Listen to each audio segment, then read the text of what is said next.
Jumpa lagi ya, masih di channel kesayangan kita, Johnny Ismail Channel ya, yang mana insya Allah saya akan rutin membagikan seputar tips-tips tentang trading forex dan beberapa teknik-teknik yang bisa kalian gunakan untuk trading ya. Melanjutkan edukasi yang kemarin ya, kita sudah sampai di chapter kedua. Sekarang kita masuk di chapter ketiga ya, yang mana yang di chapter pertama itu kita membahas tentang 3 dasar analisa teknikal ya, yang sudah kita bahas. Videonya bisa kalian saksikan di atas ya, kalian bisa saksikan videonya di atas dulu sebelum masuk ke video ini ya. Terus untuk chapter kedua kemarin kita membahas tentang apa itu trend ya, apa itu primary trend dan secondary trend ya, dan bagaimana cara menentukannya.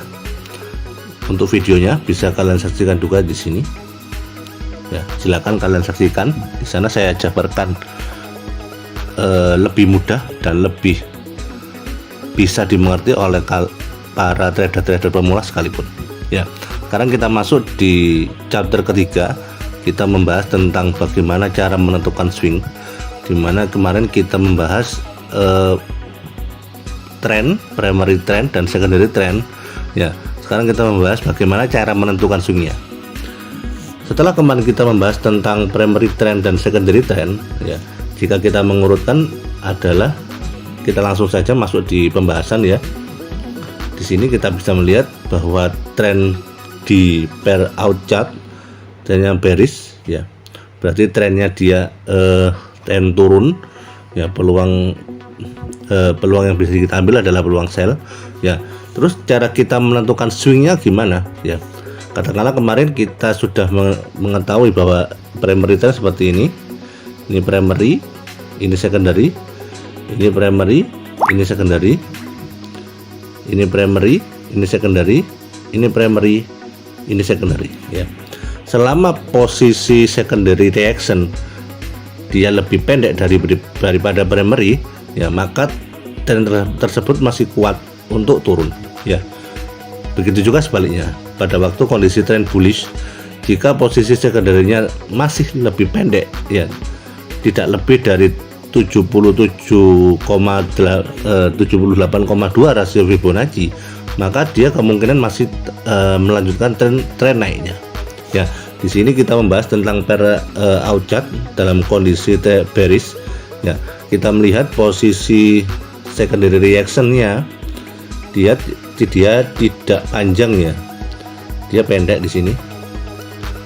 Nah, di sini primary, ini secondary ya. Ini primary, ini secondary, ini primary, dan begitu seterusnya.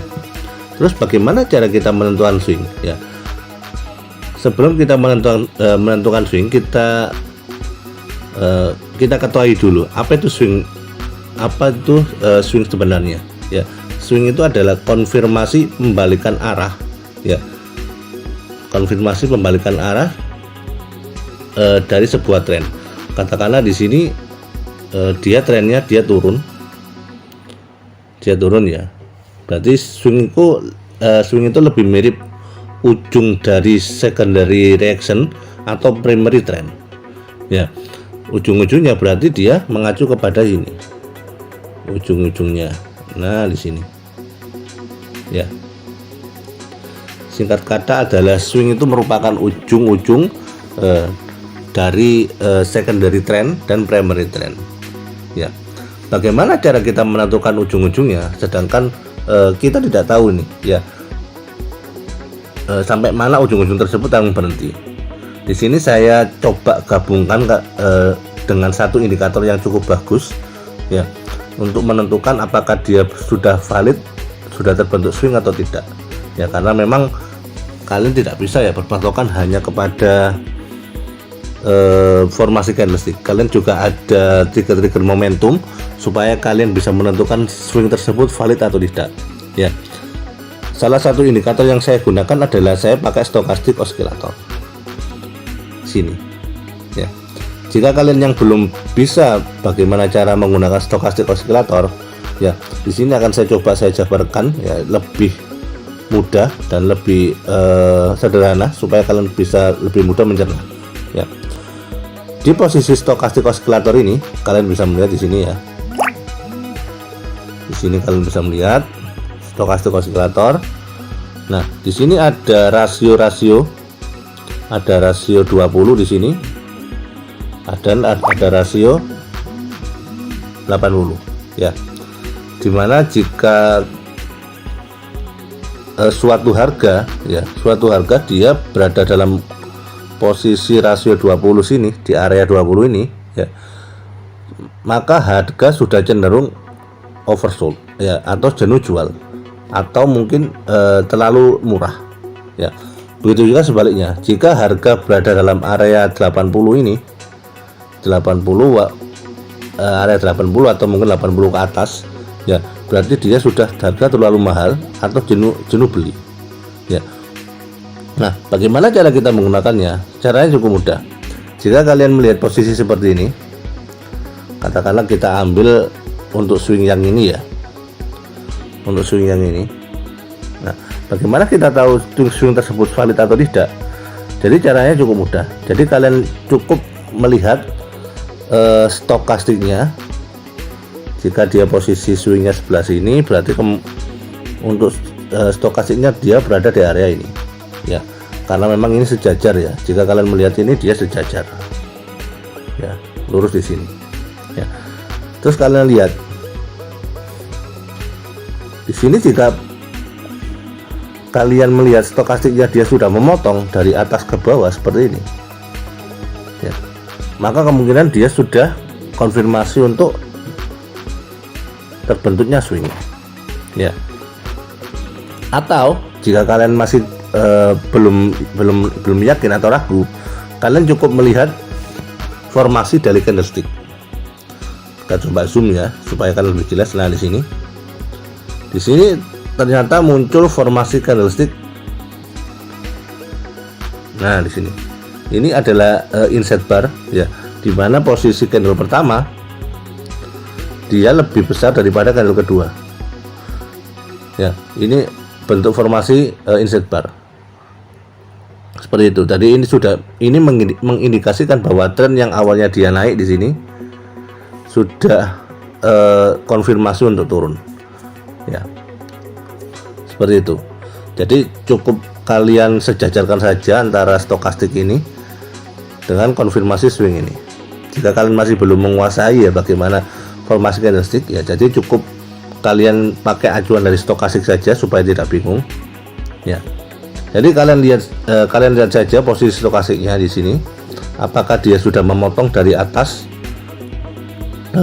ke bawah ya, atau sebaliknya, atau mungkin pada posisi ini. Di sini kalian bisa melihat ya, di sini ya, dia berada posisi jenuh jual, harga sudah terlalu murah, sudah konfirmasi di sini. Nah, stokastiknya dia memotong dari bawah ke atas ya, dan di sini harga langsung naik. Seperti itu cara menentukan swingnya ya. Jadi kalian nggak usah bingung, kalian cukup pasang indikator stokastik saja untuk momentum ya. Jika dia sudah memotong dari atas ke bawah ataupun dari bawah ke atas ya, maka dia sudah konfirmasi untuk terbentuknya swing ya. Jika masuk dalam dua area ini, jika masuk dalam area 20 atau area 80 ini ya, maka probability-nya untuk berhasil lebih besar ya. Jadi saran saya untuk kalian newbie, jadi kalian fokus saja di dua area ini, area 80 sampai 100 ini, di area ini ya, di area ini, atau area 0 sampai 20 ini ya. Jadi kemungkinan berhasil cukup tinggi di area tersebut ya. Jadi memang untuk memotongnya memang dia tidak harus kondisi jenuh jual atau jenuh beli, tapi mungkin kadang dia memotongnya di posisi sini, di tengah-tengah sini ya. Itu nggak ada masalah jika kalian bisa cara menggunakannya. Namun untuk newbie, saran saya untuk menentukan swing, fokus saja kalian terlebih dahulu di dua area ini ya. Silakan jika kalian ada pertanyaan, jangan sungkan kalian tinggalkan pertanyaannya di kolom komentar, nanti kita bisa diskusi di sana. Ya, oke, sampai sini dulu. Saya Sony Ismail mohon pamit. Wassalamualaikum warahmatullahi wabarakatuh. Salam sukses untuk kita semua.